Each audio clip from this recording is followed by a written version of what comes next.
Josh Frankieberger with the Free Energy Company. I'd like to thank Pat Ertz.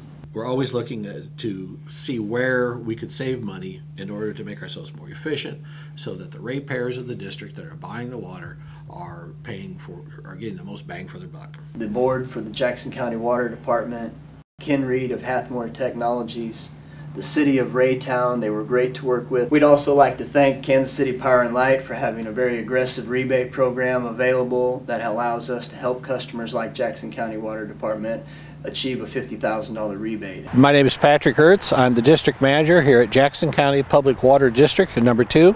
We serve water as a distribution system to the southern part of Raytown, Missouri. Through KCP&L, we had noticed our largest growing utility wasn't gasoline anymore, it was electricity. So we had an energy audit done, and the results of the energy audit showed that we could save quite a bit of money. This all starts with an energy audit or some kind of energy analysis. On a commercial building, it's really more of an analysis because there's a lot of factors. You've got occupancy, when the building is being occupied, how many lights, and lighting loads are a pretty big factor in buildings, whereas in a home, it's really not. You have to figure out what's going on with the structure, insulation-wise, window area, what way the building faces, all that kind of stuff. Do a complete analysis. And then if you're going to do a solar system as well like this, then you also have to look at the electric bills.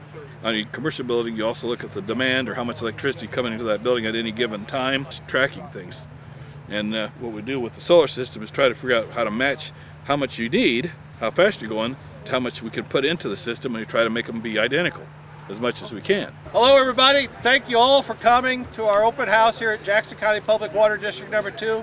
Really appreciate you all putting up with the cold. I'm glad Pam's got a coat on so I don't have to talk too fast, but I do want to thank a few people that came. Of course, City Administrator Mahesh Sharma with the city is here, and many more people there, but we also have our Board of Directors of Jackson County Public Water. Now, let's go cash this. Yeah, there we go. I got news for you. It's in the bank and it's good. It's very exciting to look at the new meter when they did the meter swap on a sunny day and watch it go in the opposite direction and actually see our bill going backwards, and to know that you helped us do that. It really makes you feel good about the system, and it's a technology that I believe has found its time to start coming more and more, especially in applications like this where we're a stable business that isn't going anywhere we hope for a long time. We'll always use water, so we think it makes sense for this application. We're standing out here at the solar array at Jackson County Water Department.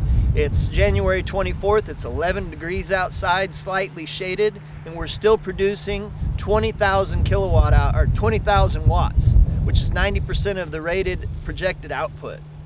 One of the major misconceptions that we come across are people want to know if these are a durable product to be installed outside.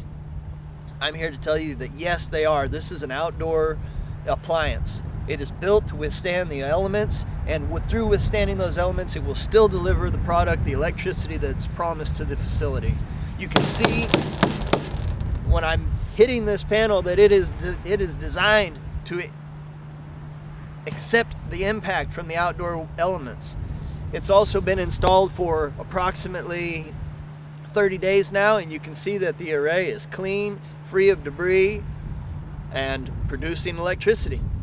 The geo and the solar, as was explained to us, if you're not going anywhere, it seems to make a lot of sense. If you're going to stay in this area, because you can't move this, obviously, it's got a payback, we feel, of 8 years or less probably on this, in the same way with the geothermal.